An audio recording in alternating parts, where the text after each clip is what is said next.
Olá pessoal, todos sejam bem-vindos, meu bom dia, e possam nos abraçar nessa grande causa, com muita união e despertando o amor em cada um de nós. Então, nesse momento, vamos dar início mais um domingo de reflexão através da palestra.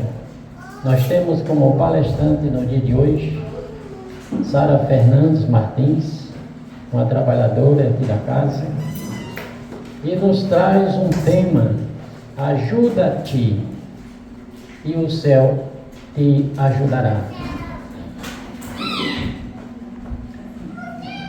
Então nos aquietamos nosso pensamento, nos se colocando em melhor posição e despertando a nossa curiosidade pelo poder da fé. Senhor Jesus, pela sua grandeza que nos conduz a todos nesse planeta, e especialmente aquele que nos abraça e nos acolhe, buscando em cada um dos deserdados, acolhendo com amor, com a tua paz, o teu olhar, para a infinita misericórdia que tu nos ensinas. Compreender cada um faz parte. Que vossa Mãe Santíssima, rogando por todos nós, nos acolhendo nessa manhã de hoje, através do seu grande amor de Mãe, despertando em cada um de nós, dizendo graças a Deus. Agora eu vou passar para a Lúcia Fernandes para ler um minuto de sabedoria.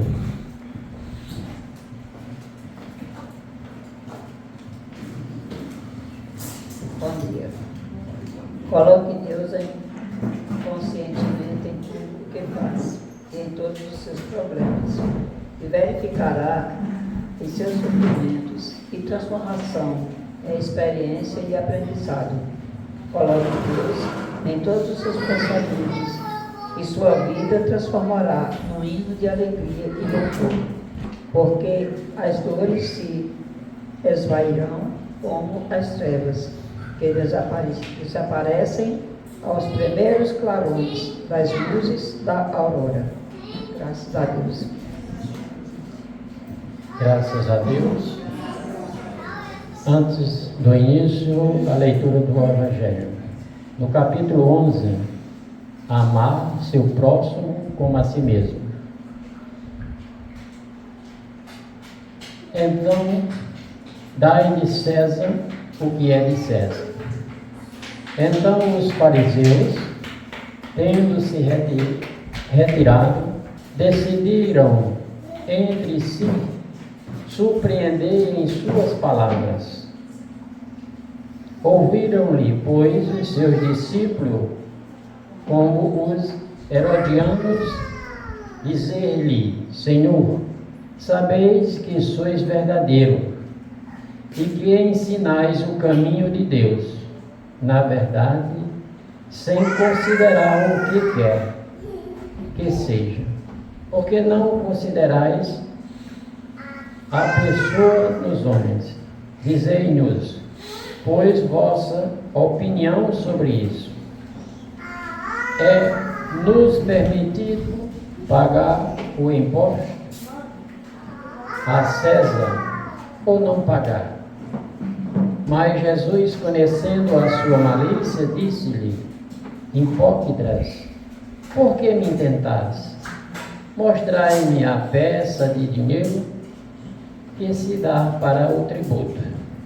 E, tendo eles lhe apresentado uma moeda, Jesus lhes disse: De quem é esta imagem e essa inscrição? De César. E disseram-lhe. Então Jesus lhe respondeu: Dai, pois, a César o que é de César, e a Deus o que é de Deus. E tendo ouvido falar nessa maneira, admiraram a sua resposta e deixando-se retiraram. São Mateus capítulo 22, 15, 20 versículos. São Marcos capítulo 12, 13 e 17 versículos. Graças a Deus. Agora passando aqui para a palestrante com o tema Ajuda-te e o céu te ajudarás. Fica à vontade, Sara.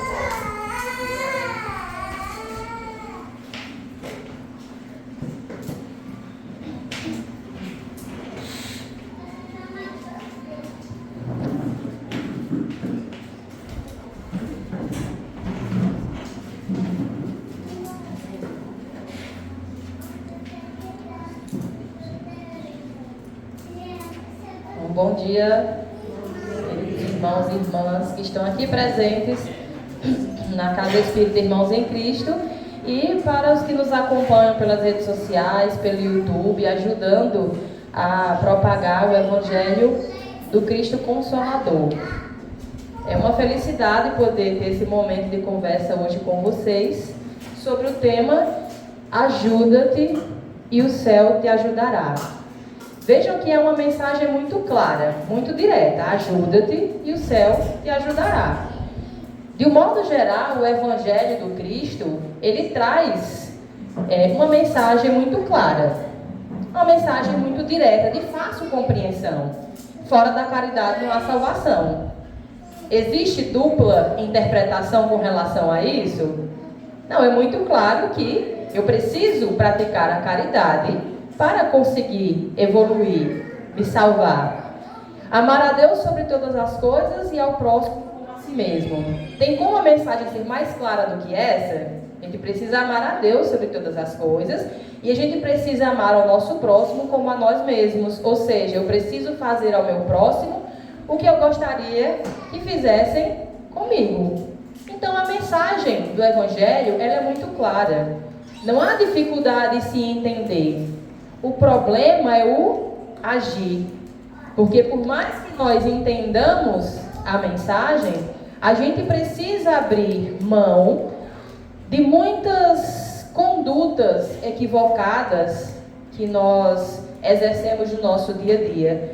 E muitas vezes, por mais que queiramos seguir a luz, a gente tem dificuldade de se desvencilhar, por exemplo, da nossa vaidade. Às vezes a gente tem dificuldade de reconhecer que somos egoístas. A gente tem dificuldade de controlar o ciúme, de controlar a nossa ira. A gente tem a dificuldade de caminhar na direção da luz. Igual ao mito da caverna de Platão.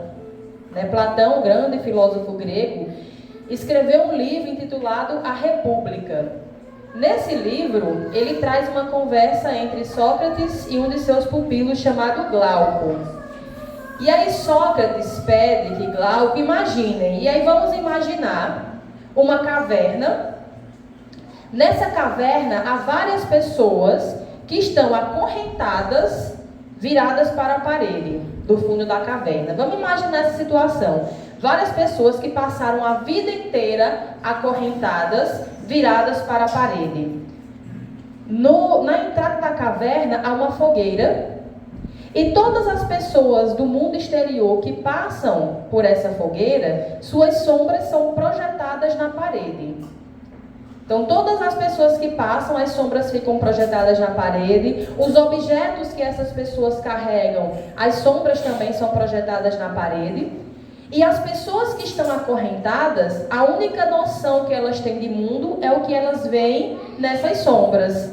Elas têm uma ideia deturpada da realidade, porque o mundo para elas é a escuridão da caverna e as sombras que se projetam na parede. É tudo que elas conhecem. Até que um dia, uma dessas pessoas acorrentadas consegue se libertar e corre para fora da caverna. E aí ela quase fica cega no primeiro momento por causa da luminosidade.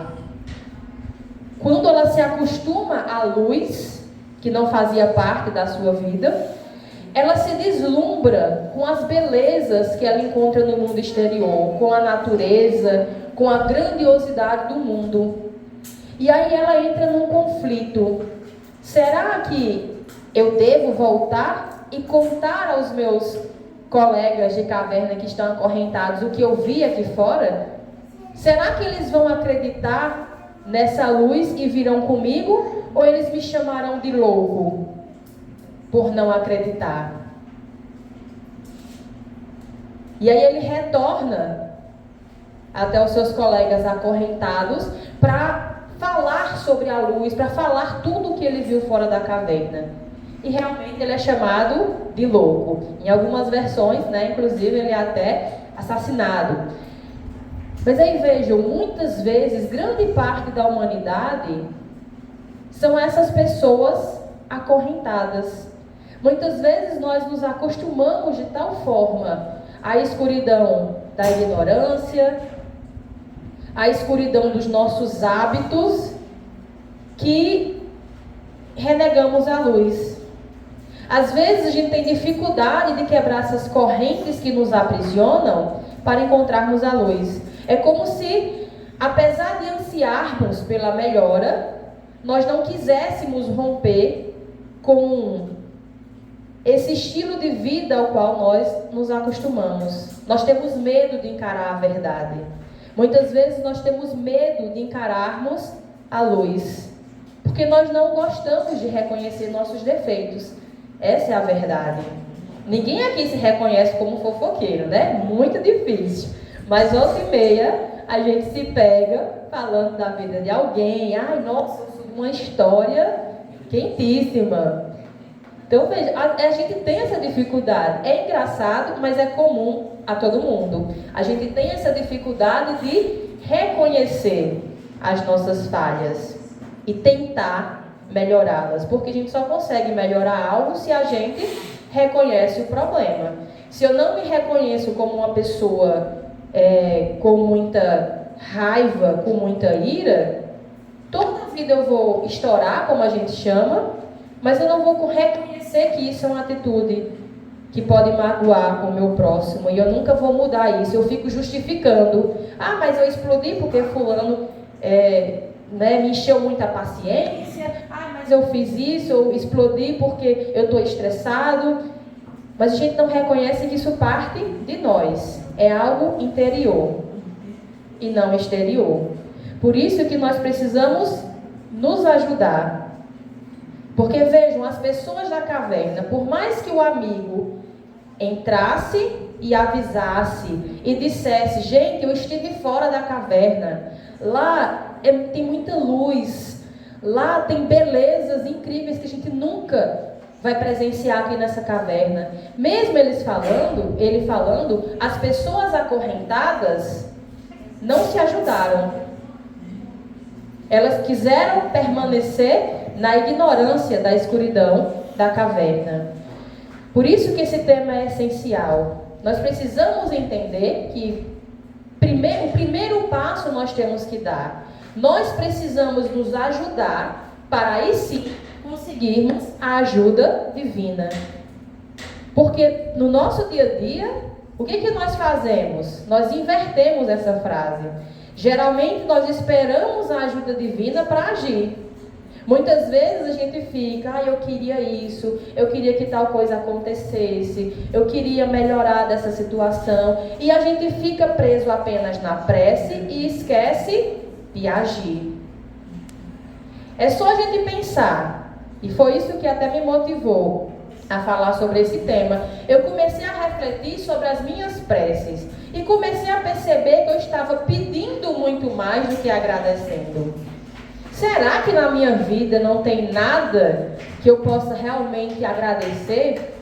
E eu comecei a pensar sobre isso, a saúde dos meus filhos, a segurança do meu lar, os meus amigos, a casa espírita que eu frequento, que é tão acolhedora. Enfim, tem tantas coisas, o meu trabalho, o dia que nasce, a água que mata a nossa sede, tantas coisas para agradecer, mas a gente acaba ficando muito preso no pedir, como se nunca tivéssemos o suficiente. É claro que nós, nada contra, né? A gente precisa realmente pedir, orar, né? Esperar, mas a gente precisa ir além. Porque se eu apenas sentar e pedir, nada vai acontecer. Deus espera a nossa ação, a nossa força de vontade de se conquistar algo. Se eu me sentar apenas e, eu queria passar em tal prova, eu queria um cargo melhor na empresa que eu trabalho. Ok, mas o que você está fazendo para conseguir isso que você tanto almeja? Porque pode ter certeza, a ajuda divina, ela não falta. Mas o que ela não vai fazer é isso por nós. Ela vai nos guiar, nos iluminar, nos encher de coragem, nos trazer resignação, mas a ação somos nós que temos que fazer. Por isso nós precisamos nos ajudar para que o céu nos ajude e não ao contrário. Quando nós não temos essa noção, a gente age igual crianças birrentas que não conseguem o que quer. A gente fica, mas eu já pedi tanto e nunca consegui. A gente se revolta contra Deus porque não consegue determinada coisa ou determinada situação. Mas nós não percebemos que nós não estamos fazendo nada para que isso aconteça, além de pedir. Por isso que nós temos que dar o primeiro passo. Lá no Livro dos Espíritos, no Evangelho segundo o Espiritismo, sobre esse tema, diz o seguinte: pedi e se vos dará, buscai e achareis, batei à porta e se vos abrirá. Porquanto quem pede recebe e quem procura acha, e aquele que bate à porta abrir-se-á. Nós sabemos que quando nós queremos realmente alguma coisa, a gente corre atrás, como diz o ditado. A gente busca, a gente vai atrás quando a gente está realmente preparado. Mas muitas vezes a gente diz muito da boca para fora. Eu queria melhorar nisso. Eu sempre uso o exemplo de dieta, porque eu estou sempre de dieta. A gente diz, eu queria emagrecer, mas eu estou realmente comprometido com a minha dieta? Ou eu estou só pedindo? Né? Eu realmente estou abrindo mão das coisas que eu preciso fazer para que isso aconteça? Eu queria dormir melhor, porque hoje o problema do sono, né? A humanidade tem dormido muito mal. E a gente fica, eu queria dormir melhor, mas eu estou fazendo uma higiene do sono adequada, eu estou deixando de usar celular na hora de dormir, por exemplo. Às vezes a gente pede muito, mas esquece de fazer. Mas a gente, sempre que nós pedirmos, sempre que nós batermos na porta, a espiritualidade estará a postos para nos ajudar. Mas nós precisamos merecer. Imagine um filho que chega, eu queria trocar o celular, e você percebe que ele está deixando de fazer muitas coisas que ele deveria fazer. Você vai entregar de mão beijada? Né? Não, você tem que merecer. Tire notas melhores, vamos mudar esse comportamento. Mas nós sempre estaremos lá para ajudar. Continuando no Evangelho, ele diz: qual homem dentre vós que dá uma pedra ao filho que lhe pede pão? Ninguém aqui, né? Quem é mãe e pai, se nosso filho pede comida, a gente não vai dar uma pedra. Ou se pedir um peixe, dar-lhe-á uma serpente. Ora, se sendo maus como sois, sabeis dar boas coisas aos vossos filhos, não é lógico que com mais forte razão vosso Pai que está nos céus dê os bens verdadeiros aos que lhes pedirem? Ou seja, se nós somos tão imperfeitos, tentamos dar o melhor para os nossos filhos, Deus não faria isso? É óbvio que faria. Mas nós sabemos que a forma mais eficaz de destruir uma pessoa é dar a ela tudo o que ela quer. Vamos imaginar aqui quem convive com crianças, né? Sejam filhos, sobrinhos, netos, enfim. Nós sabemos que se nós dermos e fizermos todas as vontades da criança e do adolescente, nós estaremos criando adultos egoístas que não sabem lidar com as frustrações. Isso é óbvio. Quando a gente não impõe limites, não impõe regras, não ensina a gratidão às nossas crianças e nossos adolescentes, nós estamos criando uma geração extremamente egoísta. Então nós precisamos analisar esses pedidos. Sempre que os nossos filhos pedem algo, a gente analisa, né, os benefícios. Às vezes a gente impõe dificuldades até para que eles aprendam. É como a vacina. A vacina é dolorosa, né? Dá muita aflição, né, na mãe também, mas a gente sabe que aquela dor momentânea é em prol de um bem maior, para que mais na frente não se desenvolva uma doença que possa levar a óbito, algum tipo, né, de dificuldade física, enfim. Então nós sabemos, nós damos aos nossos filhos os bens verdadeiros. Assim Deus faz conosco. Ele não nega os bens verdadeiros. Só que nós temos o tempo de Deus. Às vezes nós nos revoltamos porque não conseguimos o que queremos, porém nós não sabemos os desígnios de Deus. Por exemplo, volta e meia, às vezes eu penso, nossa, como eu queria ganhar na Mega Sena. Quem não queria, né? Eu já tenho, inclusive, né, planejado tudo que eu vou fazer se um dia eu chegar nesse patamar. Porém, às vezes eu penso também, mas será que isso vai me ajudar ou vai ser meu instrumento de perdição? Porque às vezes nós pedimos e não sabemos. Algo que parece bom para a gente naquele momento pode muito mais nos atrapalhar do que nos ajudar. Às vezes pode ser uma forma, uma provação. Às vezes não é o momento adequado para que aquilo aconteça. E às vezes a gente tem que passar realmente por essa situação de não conseguir aquilo, porque de repente em outras reencarnações eu não soube dar valor, né, àquilo que eu tanto almejo nesse momento. Então nós precisamos saber pedir, saber agir e saber entender os desígnios de Deus, sabendo que nós temos ajuda o tempo inteiro, mas nós não sabemos as verdades do universo. Então nós não vamos compreender quando os nossos pedidos não são aceitos. Mas precisamos ter resignação e entender que isso faz parte da obra de Deus. Ainda no Evangelho nós temos, do ponto de vista terreno, a máxima: buscai e achareis, é análoga a esta outra: ajuda-te a ti mesmo, que o céu te ajudará.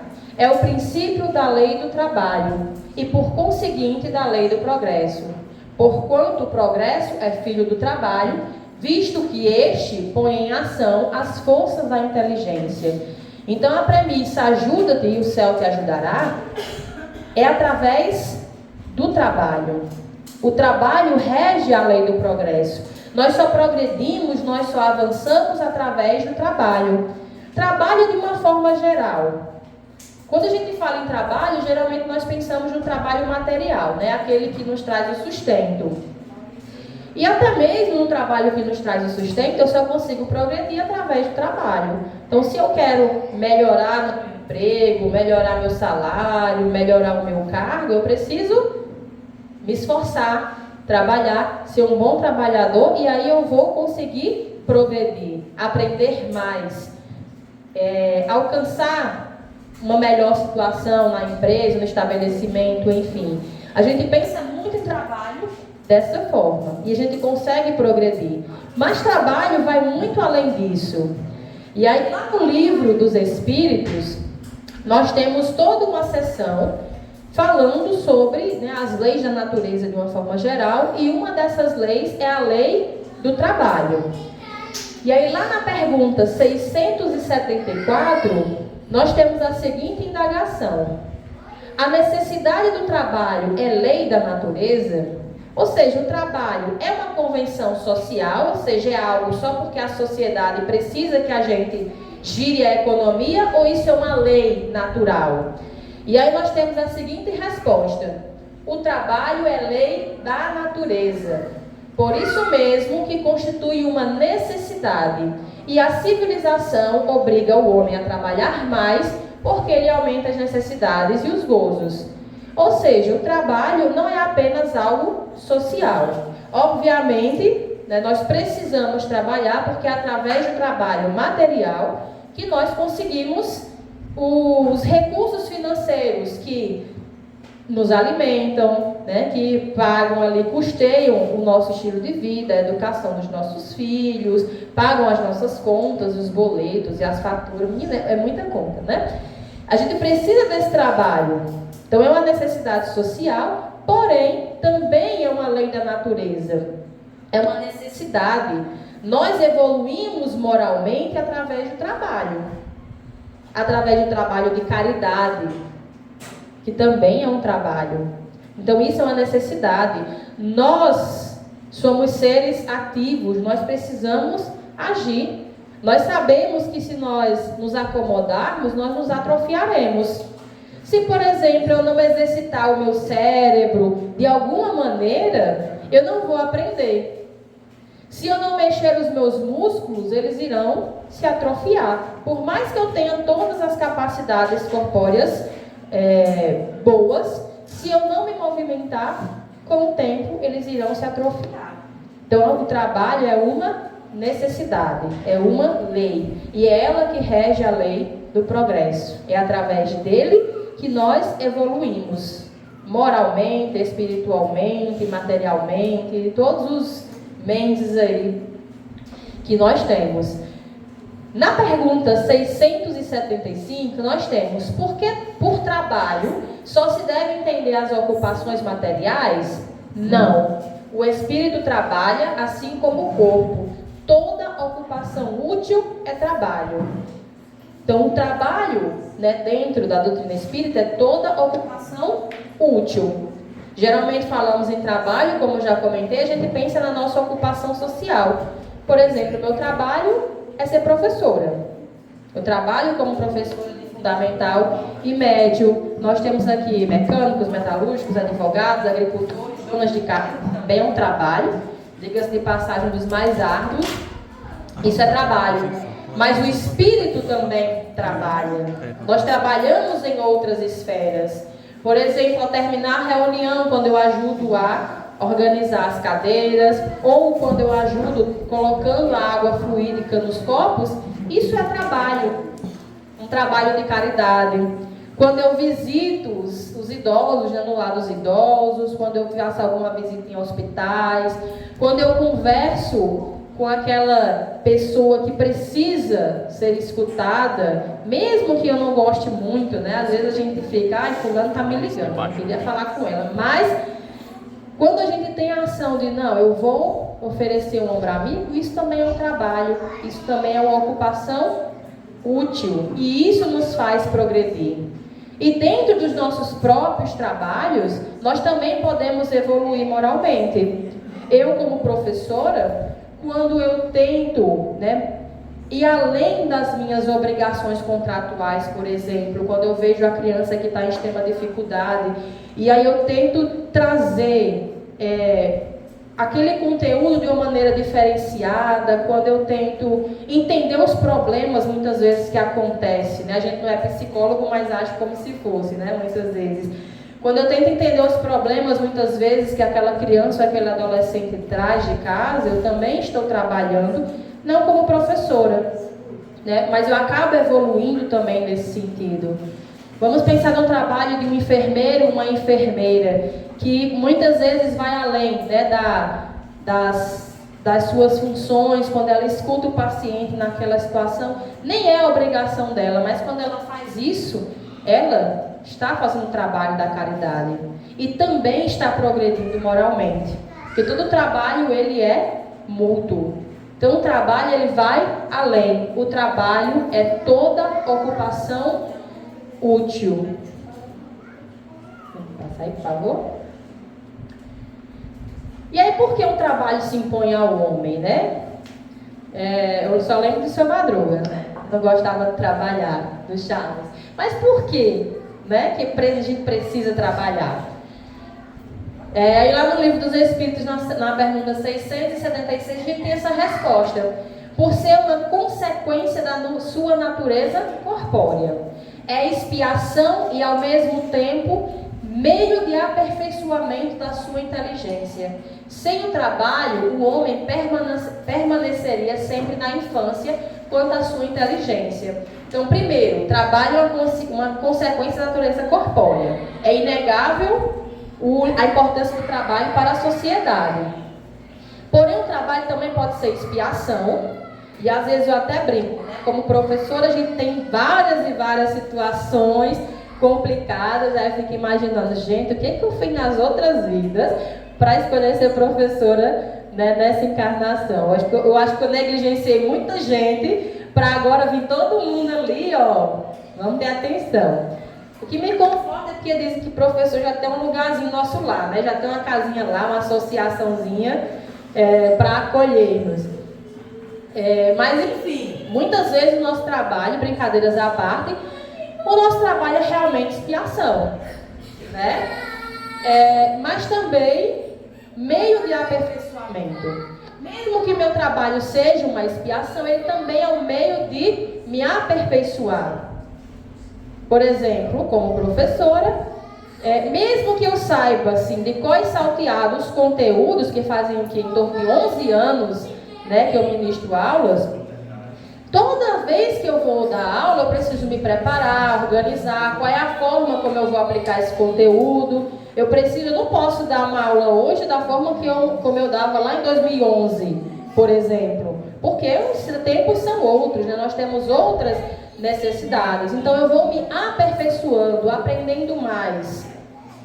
Não só pensando no intelectual, mas pensando nas questões morais também.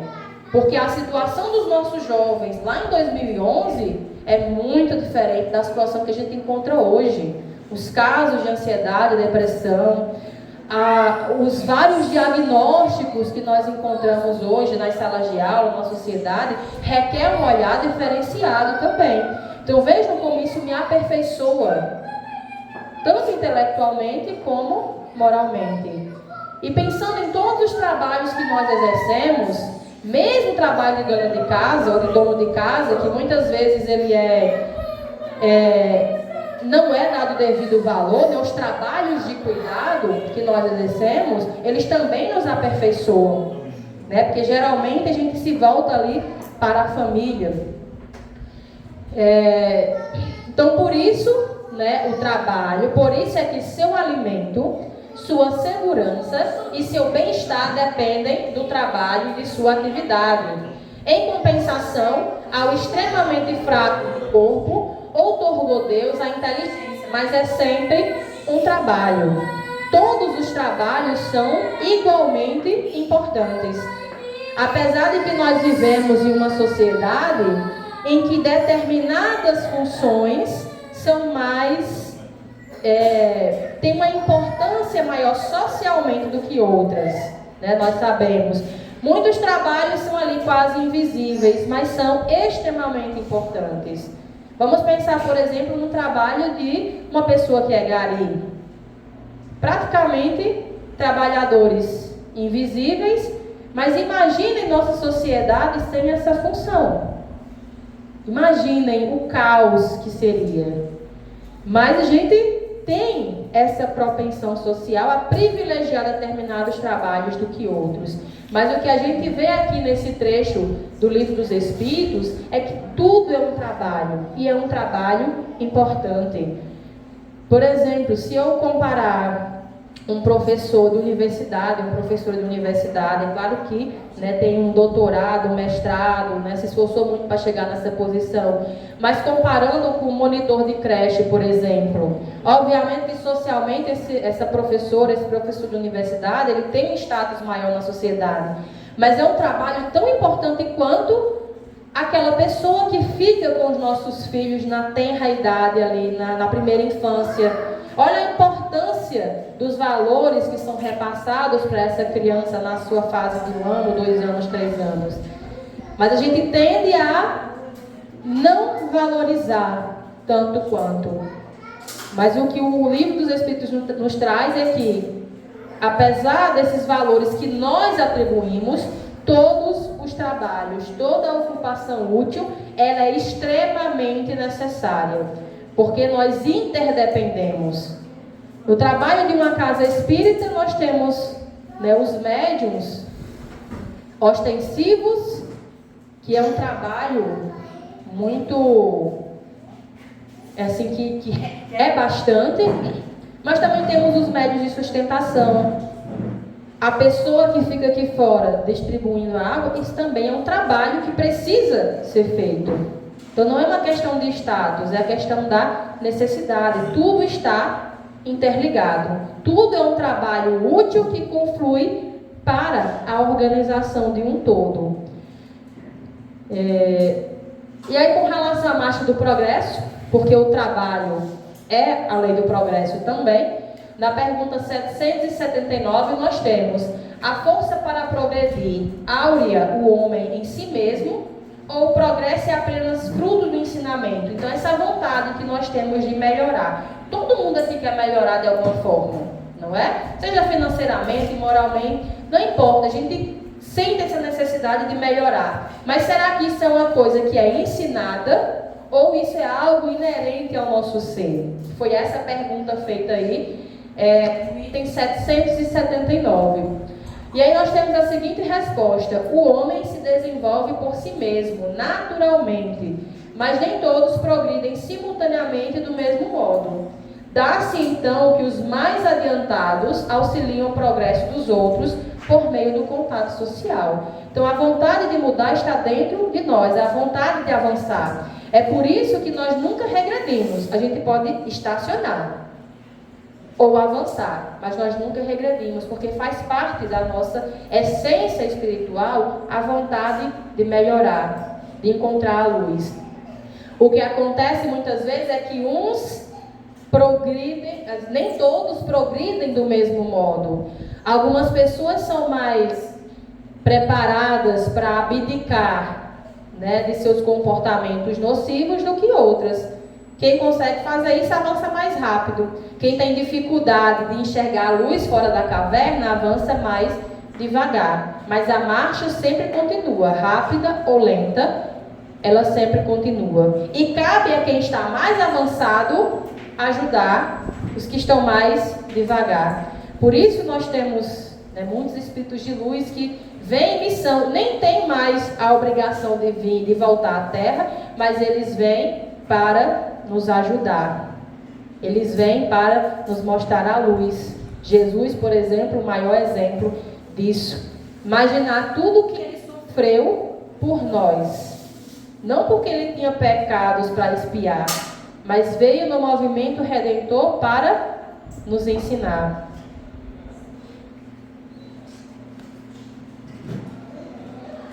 E aí, se Deus houvesse isentado do trabalho do corpo o homem, seus membros se teriam atrofiado. Se o houvesse isentado do trabalho da inteligência, seu espírito teria permanecido na infância no estado de instinto animal. Ou seja, se Deus tivesse tirado a necessidade do trabalho, nós seríamos seres atrofiados, seres que não aprendem. Por isso é que lhe fez do trabalho uma necessidade e lhe disse: procura e acharás, trabalha e produzirás. Dessa maneira serás filhos das tuas obras, terás delas o mérito e serás recompensado de acordo com o que hajas feito. Às vezes a gente se revolta por não conseguir o que quer, mas Deus nos deu um presente maravilhoso, que é o livre-arbítrio. E é através do livre-arbítrio que nós seremos filhos das nossas obras. É através das nossas escolhas que nós teremos a certeza que nós estamos avançando, porque nós estamos fazendo a escolha certa. E não porque nós temos ali alguém indicando: você tem que fazer isso, você tem que fazer aquilo. Porque imagine, quando ele diz ali no início: se Deus houvesse isentado do trabalho do corpo o homem, seus membros se teriam atrofiado. Eu tenho todas as minhas funções corporais funcionando bem, até onde eu sei, né? E aí imagine, a partir de hoje, eu vou ficar apenas ajeitada na cama e minha mãe vai fazer tudo por mim. Vai trazer minha comida, tudo, enfim. Meus músculos iriam se atrofiar. Por mais que eu tenha as minhas capacidades bem desenvolvidas, meus músculos se atrofiariam. Porque seria escolha minha não produzir, não me movimentar. Então, nós precisamos ser frutos de nossas obras, porque todo trabalho é auxílio mútuo. A sociedade não avançaria se nós não trabalhássemos, porque tudo está conectado. No livro Jesus no Lar, psicografado por Chico Xavier, que é um livro que eu adoro, tem uma história justamente chamada Auxílio Mútuo, que diz o seguinte, que 2 viajantes vinham, né, no meio de uma tempestade, né, durante a madrugada, uma tempestade de neve, a escuridão, né, tomava todo o ambiente, estava muito frio, e eles estavam tentando chegar no vilarejo para poder se salvarem, né? Estavam numa situação muito complicada. E aí, nesse trajeto, um deles encontra uma criança semi-morta, deitada na neve. Ela havia se perdido e estava ali, quase morrendo, agonizando. Um dos viajantes olha aquela criança e se compadece. E diz ao amigo, a gente precisa salvar essa criança. O outro, obviamente, logo diz, não, mas você está louco? A gente já está passando com dificuldade por essa tormenta, a gente não sabe nem se vai chegar bem até o vilarejo, e você quer colocar um peso a mais. A gente mal está conseguindo andar nessa escuridão e nessa neve, você quer levar outra pessoa. Eu não vou não, é melhor se salvar, deixar um morrer e se salvar 2. E aí o outro, né, o que queria salvar a criança, diz, não, mas eu não posso deixar essa criança aqui abandonada. E aí eles se separam. O que não quer salvar a criança, sai, desesperado para se salvar, e não presta nenhuma assistência àquele serzinho ali que foi achado. E como o outro que está carregando a criança vai andando mais devagar, eles acabam se distanciando. O que está carregando a criança, né, pega ela nos braços e vai bem mais lentamente do que antes, né, caminhando no meio da tempestade. E por mais dificuldade que ele tem encontrado, ele consegue chegar no vilarejo. E quando chega lá na hospedaria, ele fica surpreso porque o amigo dele ainda não havia chegado no local. Passou a noite, amanheceu, a criança conseguiu se restabelecer, porque ela foi cuidada, e aí descobriram que o amigo que saiu na frente acabou caindo numa vala e morreu durante a tempestade. E aí vejam a importância do trabalho, o quanto ele é mútuo. Por quê? O que carregou a criança só conseguiu chegar até a aldeia justamente porque ele estava carregando a criança. Porque o calor do corpo dele ajudava a aquecer a criança e o calor do corpo da criança ajudava a aquecê-lo. Então isso prolongou, né, o bem-estar deles. E o fato dele estar andando mais devagar por estar carregando aquela criança fez com que ele prestasse mais atenção nos perigos da estrada. O amigo dele, como estava numa situação diferente, desesperado, tentando andar rápido, acabou não percebendo a vala na estrada e ficou preso lá dentro. Então isso nos mostra o quanto o trabalho, ele ajuda na lei do progresso, não só para quem se beneficia do meu trabalho, mas também para mim mesmo. É sempre um auxílio mútuo. E aí, olha só, os espíritos, e aí de que forma? A gente sempre tem ajuda espiritual. Mas como é que isso acontece? Os espíritos não vêm isentar o homem da lei do trabalho. Vêm unicamente mostrar-lhe a meta que lhe cumpre atingir e o caminho que a ela conduz, dizendo-lhe, anda e chegarás. Toparás com pedras, olha e afasta-as tu mesmo. Nós te daremos a força necessária se a quiseres empregar. Ou seja, eles nos dão força e apoio. Vamos imaginar alguém que se perdeu no deserto. Está lá, sedento. E aí, num momento de extrema fraqueza, ele desfalece e cai na areia escaldante do deserto. Naquele momento que ele acha que vai morrer, qualquer um pensaria isso. Naquele momento que ele acha que vai morrer, vem ali uma vozinha na mente dele, dizendo, eu não posso desistir, eu vou me levantar e seguir na direção esquerda, eu vou passar daquela duna, mas eu não vou desistir. Essa pessoa tem duas possibilidades de ação. Ou ela se entrega e morre deitada ali na areia, ou ela age. Ela pode seguir aquela vozinha, aquela intuição, reunir o resto de forças que tem e andar na direção que ela imaginou. E fazendo isso, ela vai perceber que depois da duna há um oásis esperando. Então vejam que essa foi a ajuda divina que essa pessoa recebeu. Deus não vai fazer essa pessoa levitar e levar aqui, meu filho, a fonte de água. Mas a espiritualidade está ali. Te esforça, não desistes. Caminha que tu vai achar. Persevera que tu vais ser recompensado. Então essa forma que nós temos acesso à ajuda celestial. Nós toparemos com muitas pedras. Mas a gente não pode esperar que Deus, deixa eu tirar essa pedrinha aqui, tirar da frente. Até Jesus foi tentado no deserto. Deus apareceu lá e disse, não vai transformar em pedra não, o pão em pedra. Foi a escolha dele, o teste dele, a provação. E nós topamos com muitas pedras. Nós temos que tirá-las. Mas eu não sou forte o suficiente. Então peça a força e a coragem. Mas haja. Porque nós sempre teremos a força necessária se nós quisermos empregar. Eu lembro uma situação de uma colega, a gente dividiu alojamento uma época, e eu comecei a perceber que na semana de provas, ela acordava todo dia, 3h30, 4 horas da manhã. E eu imaginava, menina, que moça estudiosa, né? Todo dia de madrugada, ela saía e eu imaginava que ela fosse estudar. E aí um dia, eu fui beber água e eu percebi uma luzinha no muro, que eu achei muito estranho, né? A porta aberta. Quando eu fui olhar, ela estava acendendo uma vela. E eu percebi que ela não estava estudando. Ela todo dia levantava 3h30, 4 horas da manhã para fazer promessa, para passar nas provas. Até aí tudo bem.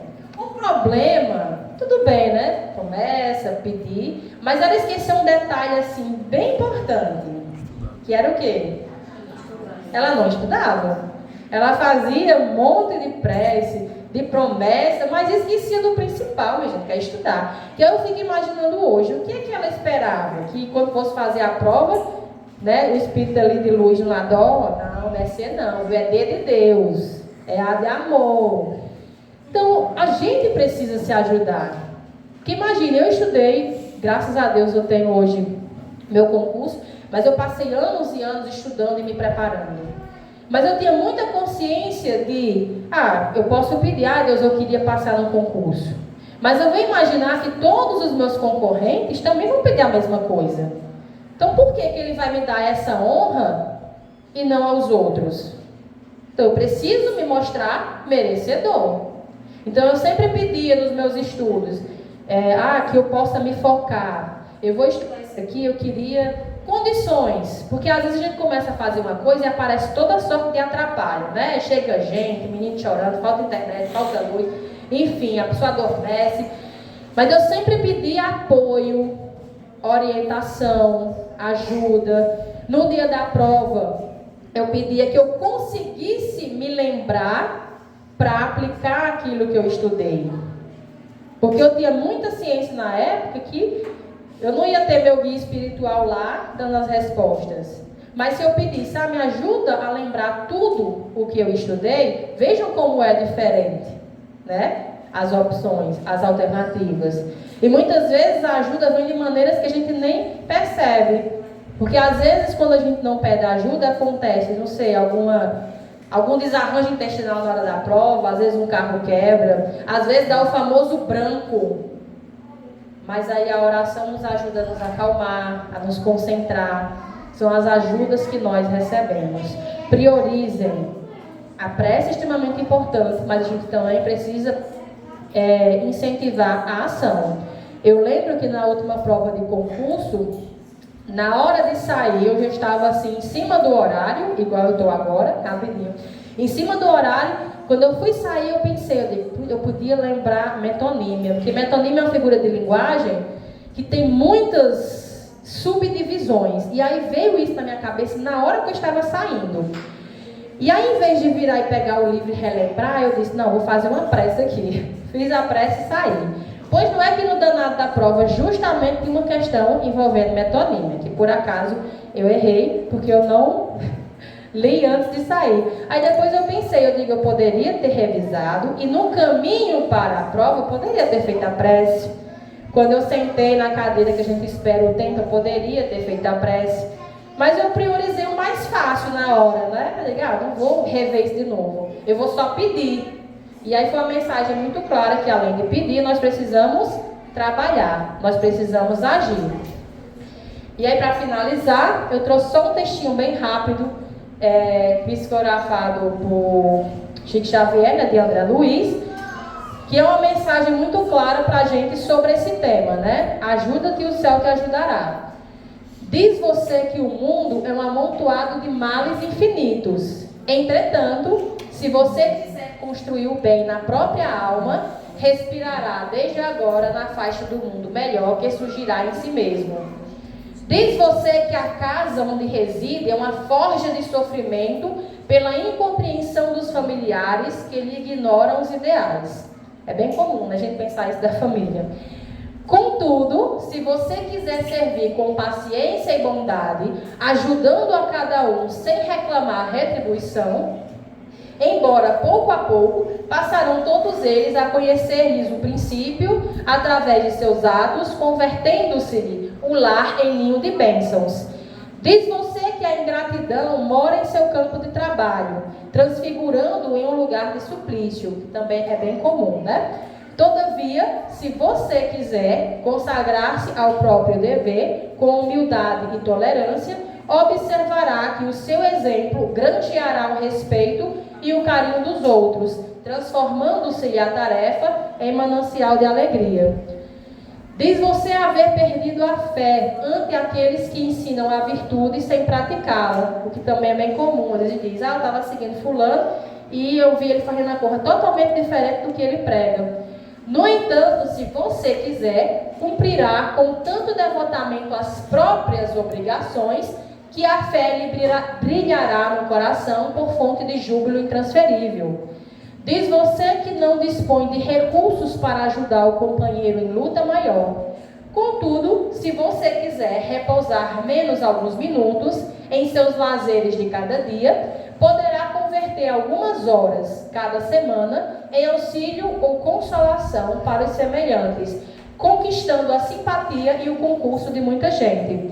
Lembre-se de que a vida e o tempo são concessões de Deus diretamente a você, e acima de qualquer angústia ou provação, a vida e o tempo responderão a você com a bênção da luz ou com a experiência da sombra, como você quiser.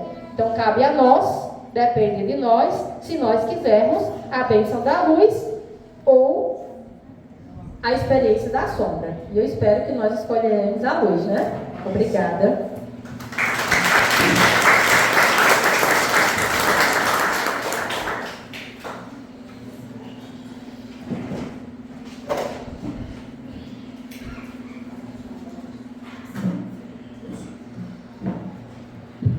Em nome de todos, nos agradecemos pelo esclarecimento, né, e a alta ajuda que nos faz nessa manhã de domingo.